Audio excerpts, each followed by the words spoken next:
So I thought I wouldn't have to make this video, but I guess things change. For a full explanation, maybe I'll add it to the end of the video. It's a long story. So you want to build an e-bike for Deliveroo? Well, this is what I am just about to do. I'm going to make a video showing exactly what you need to do, exactly what parts you need to make a good, reliable, fast delivery e-bike. So as you can see, what I've got here is what many people would call a piece of junk. And I can understand why people would think that. But what this bike has that a lot of more expensive bikes don't have is a lot of potential. Let me tell you why. So the first thing that I noticed when I was looking for this bike on Facebook Marketplace is that it has these tabs here. These are for disc brakes.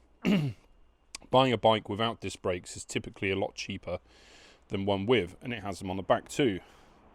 You need them on the front and the back, so I can add disc brakes to this bike. That's one thing which is potential. Another thing is the fact that the crank set is good quality. The pedals are good, the bearings are good, the crank is good, the chain rings are good. It's all good stuff. The bottom bracket is good. There's many things about this bike which aren't good. For instance, the front mech and the derailleur, they're both garbage. They're both going. I have another derailleur. Second-hand derailleurs are pretty cheap, but I happen to have one already. These wheels are obviously going. The tyres are going. This seat is going. The seat clamp is going. And I'm going to replace this shifter because I don't think that it works. But the grips I like, the bar ends I like. It's actually air suspension, and I pumped up the air suspension. The air suspension is good. If you remove these, you can see that actually it's a quality product, and these rubber protectors, they aren't. Usually when you see them, it means that it's crappy suspension, but these aren't. These are quality. I pumped them up, they're holding air, and they're doing what they're supposed to. What else can I say about it? Okay, so I have some parts have arrived already. Some parts are on their way still. I would have liked to have done everything all at once, but I'm not able to, unfortunately. So I need a disc front wheel, and I bought a disc front wheel. So what you should aim for when buying a bike is to come to a total of around £150, and that should get you a bike with a big enough frame. A good sign is to look at this gap here. If these two are touching like this, then it's probably the frame is too small, or it's probably not going to be a good bike frame for an e-bike. But as you can see there, it's a large frame, there's a gap there. That's usually a good guideline as to whether or not it's a good bike for an e-bike project. God, I've lost my train of thought now. So what was I talking about? So I've got a disc wheel. That's what I was saying. Yeah. So for £150, what you should expect to buy is either a large frame with hydraulic discs that work. It doesn't matter if you have them and they don't work, because bleeding them is an expensive pain in the arse. Either they work well, or you have to replace them or bleed them. If you're going to bleed them, then you have to get somebody who knows how to do it and is good at it. Because usually, I mean, bleeding the disc brake usually costs about 20 quid to pay someone to do it. That's interesting. Didn't see that before. When you can buy a set of disc brakes for 50 quid. So, you know, it's a tough one. It is a tough one. It's a consumer world, unfortunately. So my total, with a new set of Clarks, not the crappiest ones, but the one step up from the crappiest ones. My total for the wheels, I don't need the rear wheel because that will come with a kit. But my total for the front wheel, the disc brakes and the bike is £150, so I'm on target. I've bought these tyres. I got these cheap. I'm going to use puncture-proof tubes, £5 each, so the tyres aren't that important to me. These are like I don't know, some offshoot of Schwab, so they've got the same pattern as the Marathon Plus, I think, but it's not going to have the puncture protection. But because I'm using the tubes, it doesn't matter that much. For the two, it was only £20. So I'm going to test these. If I don't like them, then I'll just get something else. But so far I'm so, you know, it's okay. What else? So we have a wheel, we have a tyre, we have a kit which is coming. I've gone for the 1500 controller in the hub kit. So all it is waterproof connectors. It all plugs in. You only have to solder one thing, and that is, it's probably in my pocket, this. This is quite important. This is a spark resistant connector. It's an XT90 spark resistant connector. It's important because it means that you can plug it and unplug it and you won't damage your connectors because it stops the spark. Okay, these are pretty cheap. You can pick this up for a couple of quid on Amazon, I think. So what else have we got? Right. Mudguards. Obviously you're doing Deliveroo, you're going to be doing it in the rain. Any set of mudguards would do. They're probably going to set you back like 20 to 30 pounds. These ones are just a budget set, but they're quality budget. They're not as good as the last Crud XL fender that I had, but I'm not using such big tyres, so I don't think I need it, but I can always upgrade it at a later date. For the sake of this video, these cost £20. Although I actually got them free, but that's a long story. So, tyres, wheels, mudguards, brakes, kit. We're also going to need a frame bag, which I have upstairs. I'll show you later. I'll show you the exact one that I got and the reasons why I bought it. It was expensive. It was like £33, but trust me, there's a reason why you need a decent frame bag. When you're riding all day long, it's good to have your hands comfortable. So I have a riser, handlebar riser to go on here, which is cheap. That will go on there. Probably going to use the same grips. Either I'm going to replace this or keep the shifter, the front shifters going because I don't need it. These are staying. Yeah. So I will show you my ingredients list as I get the parts. But as you can see, so far I've got the tyres, I've got the bike. Frame bag is upstairs, like I said. I've got the mudguards, I've got the tubes. I'm gonna take you through the process of building this. It's really easy, anyone can do it, and I'm going to tell you how much it cost me from start to finish. The first job is going to be to remove every part that I don't need and clean the bike. So I'm going to go away and do that, and then I'll show you what it looks like when it's down to everything that I need.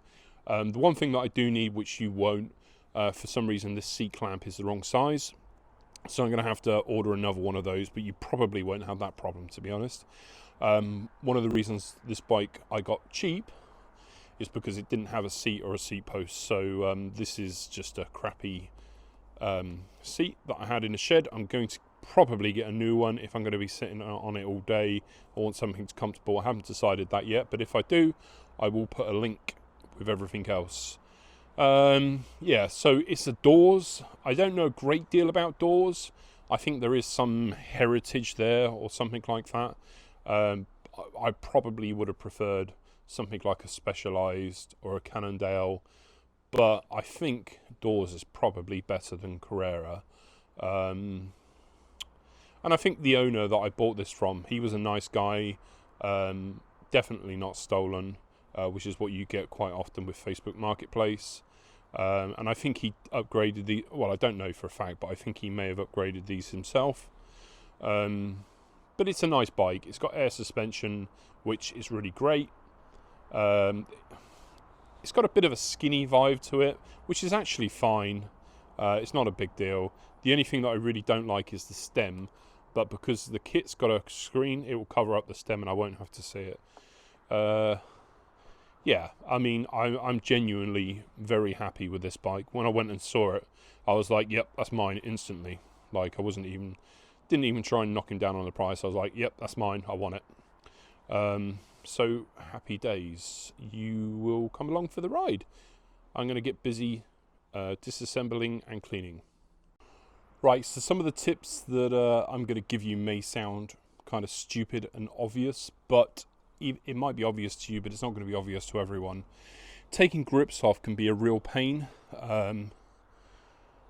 especially if they've been on there for years, a trick to getting them off is with a screwdriver, by putting the screwdriver down the end and lifting slightly, and then putting an aerosol, ideally something like WD-40, spraying inside the grip on both sides, and that way it will come off in like seconds, a millisecond. It will just slide off like a glove. Right, so that's step one done. These brakes are actually quite good, and one of my friends has a retro bike that needs a replacement brake, so what I'm going to do is I'm going to give these to him for him to put on his bike. Even though they're V brakes, they are what I would say is the top end of V brakes, in my opinion. Like, it's nothing majorly special, but it's better than what he's got, trust me. Right, so we've got a nice shiny chrome handlebar now. And one other thing that I wanted to say is, when you're buying a bike, usually you can tell if it's been loved and taken care of, normally just by things like the components that are used. So for instance, these bar ends, like if nobody ever cared about this bike, they wouldn't have put these bar ends in there, because they're, you know, they're not cheap and they're unnecessary. It's more of an aesthetic thing. And again, things like this.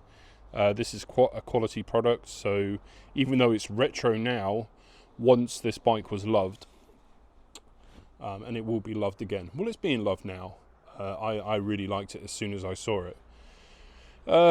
Yeah, so far so good. Just got to take off the... I'm actually going to take off the front Mech and the derailleur, just because I'm not going to use either. I am going to use a derailleur on the back. I'm going to have a bit of a change this time. Instead of going for a single speed, I'm going to go with a derailleur, but I'm not going to use that one, and I can't use that gear cable for obvious reasons. Like this. Like this gear cable has had its day, and it was a long time ago. Yeah, so far so good. Just going to finish stripping it, and then I'm going to start cleaning it. Easy. So far it's easy. So far the only tool that I've used is a screwdriver, the WD-40 to get the grips off, and this Allen key, which I think is 5mm, and that's it so far.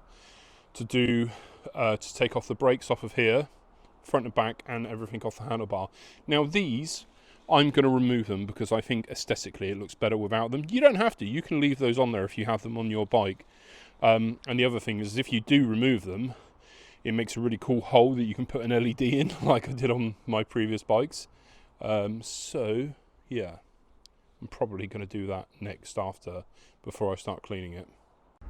So, to remove the chain, you can use pliers, but these are special chain connector pliers. You can see there is for opening and closing the quick links. Now, if we look on the chain, we'll see that one of the links doesn't look the same.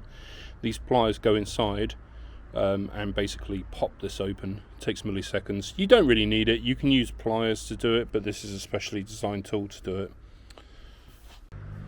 So I may have spent slightly more time cleaning it than I should. It looks amazing, I think. Pretty good timing because the kit's arrived whilst I was working. The only thing that I haven't cleaned is I think I need a wire brush to get this corrosion off. It's not the end of the world. And the inside chainring is still a bit dirty.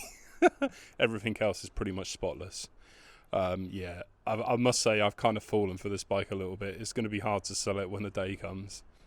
Yeah, I'm going to start building it now. The kit's arrived. I'm still waiting for the disc brakes to arrive. I'm going to have to clean up this wheel, change the disc, because I've got a 180mm rotor to go on there. Yeah, so as soon as I start, then I'll start recording it. But so far I'm really happy with the bike. The suspension's good. Look how silky smooth this is, look. Perfect. The bearings in the pedals are good too. It's great. Originally I hated the orange, but now I've cleaned it off and it kind of sparkles a bit. Yeah, I really like it. What up guys? So this arrived a day early, which is good. What is bad is that in cleaning the front wheel, which I'm going to be using, I've realised that one of the spokes are broken. So I'm going to have to go and get a spoke cut and then get that put on the wheel and trued. It's not a job that I like doing myself. It's a really horrible job. I suppose I could try. I don't really want to. I'll probably end up getting Matt to do it, maybe, or try. I don't know. I'll see how wonky the wheel is. If it's really wonky, then I'll just have to get Matt to do it. Another thing I suppose I could do is put it on there, build the bike, and then get Matt to true it after. That's another solution. But the frustrating thing is I can't put the tyre and the tube on it now, so I'm going to have to start working on the back of the bike. Let's have a look. So it's beautifully clean now. For an old bike, it's looking pretty damn good. There's a few marks on it like there's nothing I can do about that. Where the chainstay, all bikes has chips there. I managed to get the rear things out for the brakes, but the front ones really didn't want to let go. So I might have to recruit somebody stronger than me, or this bike might be Imperial, because I was using a 9mm spanner and it's just slipping on there and rounding the head, so I kind of need to stop doing what I'm doing before I make it worse. I put an abrasive pad on the headset and it's looking nice and shiny now. With the exception of the inner chain rings, it's all pretty clean, it's all pretty good.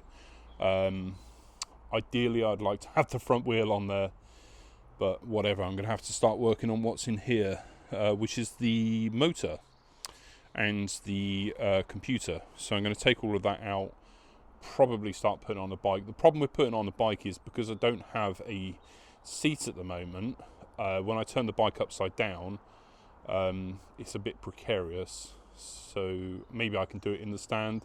The stand's not the really good stands. You can turn bikes upside down and it will hold it. I don't think this one's going to do it. It's only a cheap one, but I'll see how it goes. Yeah, so far all I've used is a 5mm Allen key. I think it's 5mm, it could be bigger, I don't know, an 8mm spanner, but this is optional, I didn't really need to take these out, could have left them in there. So it really does depend on which kit you buy. The bits that I'm going to use in this kit is the cassette, which is there, the SW900, which is the screen. I'm going to use, this time, because the bottom bracket is big enough, I'm going to try and use this pedal sensor. I'm not going to use the throttles. I've got a special throttle coming, which is my preference. This is for the battery. This is the only bit of soldering that you need to do, and that's those two cables onto that spark resistant connector that I showed earlier. And this is kind of like the loom. This is all the important cabling. That's pretty much it. Oh, and the long one. I've got this goes to the motor and connects to the main loom, and that's pretty much everything. Oh, the motor's there, and you also get the room tape, which is around my neck at the moment. So that's everything you get on this kit. Now you may buy a kit with a controller, and in which case you're going to have a big silver box, which is the controller. The problem with the controllers is, yes, it probably gives you more flexibility. However, the connectors that they give you aren't very good, so you're probably going to end up having to solder some of the connections, especially which this is the version of, those 3 pins there. And there's lots of little ones in there that you can't really see. The little ones are the hall sensors, the big ones are the power that go to the motor. You can't really see the little ones in there, but they're the hall sensors. The connectors that you get for these, specifically the power ones, the hall sensor ones aren't that bad, are terrible, and you end up soldering them, which is why I went, well, one of the reasons I went for this one. The other reason is, and it's a big reason, let me tell you, the main reason why I went for a I shouldn't call it a controllerless hub, because the controller's actually in the hub, but the main reason that I went for that is because space. My black bike had that massive black box, and that's not really a problem. I mean, it's not an issue, apart from the fact it took me so long to make it, because it was made out of wood and all types of different materials. The red one that I made, which I didn't really show that much in videos, all it had is a frame bag, and that was just to hold the battery, and that was it. It was simplicity at its best, at its finest. Any idiot, including me, can put one of these together and just have to solder one connection, and that depends on your battery, what connector you use. I mean, I recommend the XT90 because, well, it won't spark and destroy your connections over time. But any idiot with some Allen keys can put one of these together, as long as they can solder one connection or get their friend to solder one connection, and it's job done.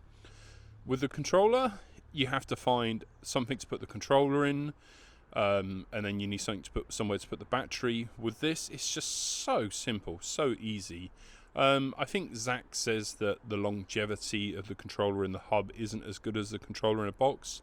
Yeah, when you make things smaller, then that always affects things like the life cycle of it, how long it's going to last for, blah blah blah. I mean, that's not my expertise, but you know, it's under warranty, so I think it's a risk worthwhile taking for all the benefits. You might not agree with me, but I've done both, and I can tell you the red bike was much nicer to work with than building the black one. I learned a lot of lessons from the black one, and I don't regret making it, but the red one was just simplicity. So there's not really a lot I can do until the disc brakes arrive. They could be about an hour. So what I'm going to do is try and fit the pedal sensor, which is the new version of it. Usually it comes in two pieces. This one is all one piece, and the middle just spins around. Difficult to show you with one hand. Yeah, just spins around. So you will need a special tool to do this.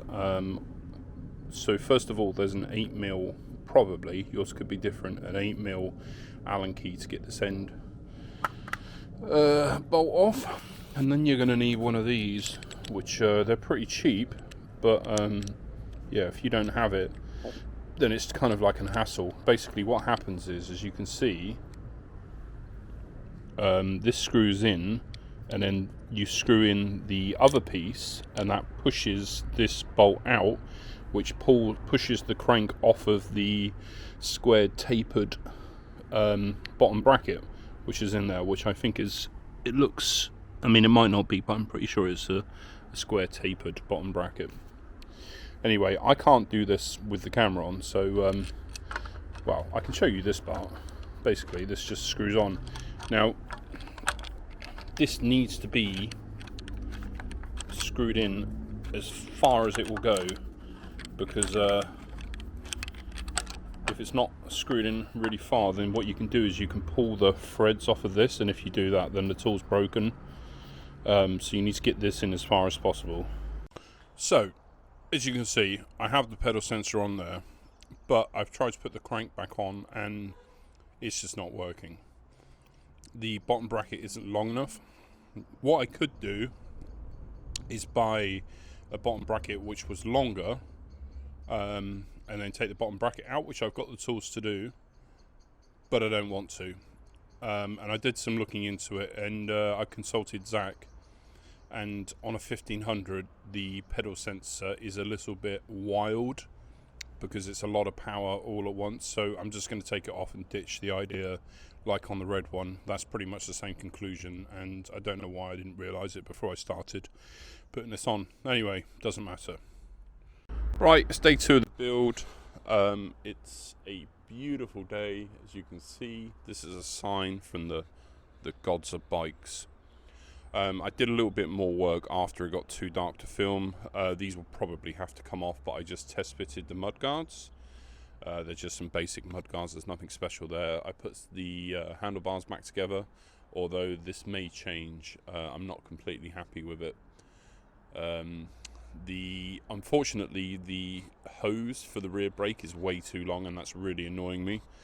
One thing that I did find was that on my second-hand disc wheels, one of the spokes is broken, so I'm going to have to go and get a spoke and refit that. I'm not very good at truing a wheel. I don't really want to do it, but there's not really a lot I can do.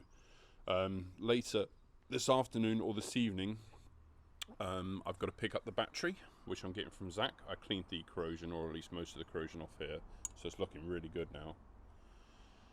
Yeah, I've got to go and pick up the battery from Zack. I've got the riser coming today. Disc brakes are a pain in the arse. You might notice that my front disc brake is hanging over my handlebars because they weren't particularly clear in the picture, but if you look at this, it's got the holes at the bottom there, and I needed them at the side. So I'm waiting for a mount to arrive that should be here today, because I've got the side tabs instead of the ones that go into it like that, like straight into the forks or the suspension. So that's a minor setback. Yeah, so I've got little bits of problems with everything really. Can't fit the front wheel until the spoke's done. Can't fit the brake until I get the mount. I can fit the rear wheel, although I want to do that when the bike's turned over, so I want to do the front wheel first. And I'm still waiting for the clamp, which should be here today, to fit the seat post, and I've got a new seat coming as well. What else have I got? I think that might be everything. Yeah, so that's the plan. I've just I put the tyre. It's a bit skinny. It's going to work. It's a bit skinny. It's not my usual fat tyre, but it's kind of the road slick tyre on the rear wheel. And as you can see, it's got a completely different connector. This is the waterproof connector. It's not like the controller one. It's completely different, and that's for the pedal sensor, but I'm not going to be using that for the time being anyway. This might be a stupid question. I don't claim to be an expert, but I'm trying to work out whether or not to leave the spacer behind the disc, because the hub is even bigger than the normal e-bike hub, because it's got the controller in there, and I remember having some difficulties with the brakes with my last one. So I'm going to test fit it with a spacer, and if it doesn't work, I'm going to take the spacer off. We'll see. I don't know. There's not really a lot else I can say at the moment. I'm going to be dashing all over the place today. I've got to go to AW Cycles to get the... I've got to go to Zack's to get the battery, and I'm waiting for deliveries. But all going well. Like, this is the only soldering job I've got to do, and that's easy. That's probably going to take me about 10 minutes. No problem at all. All going well, I should have this finished today and go for a test ride tonight. Yeah. So this is probably going to be an unpopular opinion, but local bike shops, everyone goes on about, oh, you have to use local bike shops, blah, blah, blah. I would say 9 times out of 10, I've had negative experiences from local bike shops. Today, the dude was like, oh, that's ATP for a spoke and £8 to cut it. I was like, are you sure about that? Like, you want to check? And then he was like, oh, okay, it's £3 to cut it. £3 to cut a spoke? Like, what the hell? Anyway, I have to say, the only time I've enjoyed going to a bike shop is Cycle Republic, and they're gone. So, that's frustrating. But I've got the spoke, I put it on, it's not perfect, but it doesn't need to be perfect. Ideally, it just needs to get me to Matt, because Matt's quite good at truing wheels. And I think I want to get him to service the bearing in the hub on the front wheel as well. But, I mean, to be honest with you, I don't think the wheel was particularly buckled anyway. I'm not sure how the spoke got broken. It may have got broken when I was transporting it. It may have been my fault. I don't know. So I have the 2 wheels here. I'm just putting the tube on. The tire's been a bit of a pain on this rim. On this rim it was fine going on, but this one is a bit difficult. Then I can put the front wheel on. Then I can turn the wheel over and put the rear wheel on, and see if I got the spacing right with the spacer or not. That would be a big part, getting the wheel in and secured. Like, that's a lot of the faff. with these wider hubs. Last time I had to put extra washers in between the frame to slightly stretch the frame out to get the brakes to work. I don't know if that's going to be the case. I've never had to do that with the kit which has a controller. It's just this one because the hub is so thick. Right, so this is the fun bit. It's about the alignment of the wheel on the frame. So with the red bike, I had to have 2 washers on the inside. This one, I ended up taking the cassette off because basically I was worried that it was too close to the frame. As you can see, that's like a millimeter or less, but it turns smoothly. It just means that I won't be able to use that cog, which isn't the end of the world. So there's that side to contend with, but this is the easy side. The difficult part is this side. So over here we've got a couple of factors in play. First of all, I think this needs to come out the back end, or it interferes with this gap here, and it will just make a mess of the wire. This end, you've got the added. Well, first of all, you've got the brakes to align. You've got to align the brakes. I left the spacer on there, behind there, because I thought it would help align the brakes, but actually I'm going to have to remove it because why do I have to remove it? Anyway, it's not working. But the other factor is the torque arm, which you need for safety. There's that to consider, which I'll show you a little bit later. Basically, what I'm going to do is I'm going to take the wheel off, and I'm going to remove the spacer, put the rotor back on, and then that should be better. There should be more space for the caliper, but we shall see. It's a bit of a game. Oh, I moved the microphone again away. It's a bit of a game to get it right, but hopefully it won't take too much longer. Zack is in the process of building my battery right now, so I should be going over there later to collect it. Well, I've not been having the most fun. I've just been tinkering with this for the last hour. It's amazing how time just disappears. I ended up putting the spacer back on because the caliper is just too far from the wheel when it's in there. I also got very confused that it wasn't working, and then I realised that I was trying to install a 180mm rotor instead of a 160mm rotor, and now I'm in a bit of a quandary about what to do, because I actually have a 180mm adapter, disc brake adapter, coming from Amazon. Should be here today, which I ordered because I didn't think I had one. But when I was going through my tools looking for a washer to fix a problem that I've got with the torque arm, I'll come to that. I found that I actually did have a 180mm adapter, so I warped it on the bike, and the brake that I thought was going to be a complete pain actually isn't. This is running pretty much perfectly with the 180mm rotor on there. So for some reason, when I ordered these parts, they sent me one 160mm rotor and one 180mm rotor, and I didn't realise. So what I think I might do is actually install the 180mm rotor on the bike and then use the adapter which I've got coming, and that will just give me a little bit extra braking power. Not that you really need it on the rear, but if you've got it, why not use it? If I sent the adapter back to Amazon, they would charge me like £3 to like a restocking whatever. So that's what I'm probably going to do. I haven't had a message from Zack, although my phone just did beep. Let's see if it's Zack. No, it's not Zack. I might give Zack a call and see what the deal is, because I need to get some washers from him as well to fit my brakes and my torque arm. It's all happening, it's just happening slowly.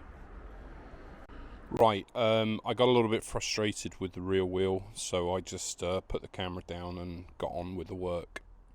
So I'm pretty much done now. All I've got to do is cut a hole in the frame bag for this little wire to go through, and that will connect to the battery, and the battery will be the only thing in there. This frame bag is really good. I'm going to put links to everything that I've used in the description. But Rhino Walk, it's waterproof, tried and tested. I had it on my red one, never let me down. It's got like, the zip is covered, and it's a perfect size for a big battery. 22 amp hours is going in there. Yeah, I mean, you can see some of the cabling. I'm going to tidy this up with some electrical tape and then some neoprene, just to make it look a little bit better. I've got to use electrical tape to make that waterproof. I don't think it would be a problem if it got wet, but I don't really want to risk it. Where'd that come from? I'm going to sort out the cabling here. It's a little bit messy. I'm going to tidy that up a little bit. I've got my indicators on there. I'm probably going to put maybe a foam mount on there, or my cup holder. I haven't decided. Oh, the microphone was down by my side again. I've got a really nice comfy saddle. That was cheap. It was like 12 quid or something ridiculous like that. But if you're working long hours, it's good to have something comfy. Both of the Mudguards are on there and tightened up now. The front brake is perfect. The rear brake, I've got to wait for a mount to come from Amazon. It should be here in a couple of hours, and then that will be on there, hopefully. If not, we've got problems. I've left the 180mm rotor on there for the time being, and I really hope I don't have to take it off again. Yeah, so there's not really a lot else to say. It's pretty much complete, and you've come with me for the journey for the most part, kind of. If you have any questions, I'm more than happy to answer them. But this is a cheapish. I'm going to work out how much it costs, but it's under £900. Fast, reliable e-bike for doing Deliveroos. Deliveroo, Uber, Just Eat. That. Yeah, and I'm pretty sure it cost me under £900. I have to do the calculations. I did have to buy an extra few things, like a spoke key, a spoke. The costs do mount up really quickly if you're not going to keep track of it. But can you be quiet, please, bird? But yeah, I'm pretty sure it's under 900 quid. Pretty sure. And apart from things like tools and cable ties, electrical tape, soldering iron, etc. solder. It's only going to be one solder, 2 wires, and that's a battery, the positive and negative. It will take me all of 5 minutes. Yeah, I'm pretty sure it costs under 900 quid, but I will calculate that, and maybe I'll put something up once this video's edited. I really like this bike. I think it looks awesome. I'm hoping it's going to ride awesome, but it just looks incredible. Yeah, it's surpassed my expectations completely, and it's all down to the frame. The frame is it. The frame is everything to build around. That's what you need, a large frame. I am a convert with suspension. I never used to be a suspension fan, but I think doing long hours suspension is actually beneficial, and this suspension is not actually that light, and it's still air suspension. So I'm going to have to go up and get the battery. I put the riser in there. I don't know if I said that. That's the riser, this bit of metal here underneath there to lift the handlebars, just to make it more comfortable. The seat clamp, which I ordered on Amazon, that is correct. As you can see, it's on there. The saddle, the seat arrived. Chain, the chain was, I already had it anyway, the chain's installed. What else has come? That might be it. So literally I'm just waiting for the battery, the mount for the back brake, and I've got to tidy up the cabling. That's it. That's the bike done. So the next time you see this bike, it's going to be on the road, cycling, making money. Right, so as far as a how-to goes, this is done. The only thing that I have to wait for is the battery, which should be tomorrow morning, latest tomorrow lunchtime. I'm waiting for the mount to come from Amazon, and I just need to tighten up the headset. But that's irrelevant to the guide. That's just something that I did. The only thing I need left to do is, this is the waterproof end, the connector that goes to the battery, and then these are just 2 naked cables. And I need to solder that to one of these. This is an XT90 spark resistant connector. It's good. I like them. I recommend them. I'll put a link to them in the description below. What have I done? I've added these are my rear lights and indicators. I've added this light.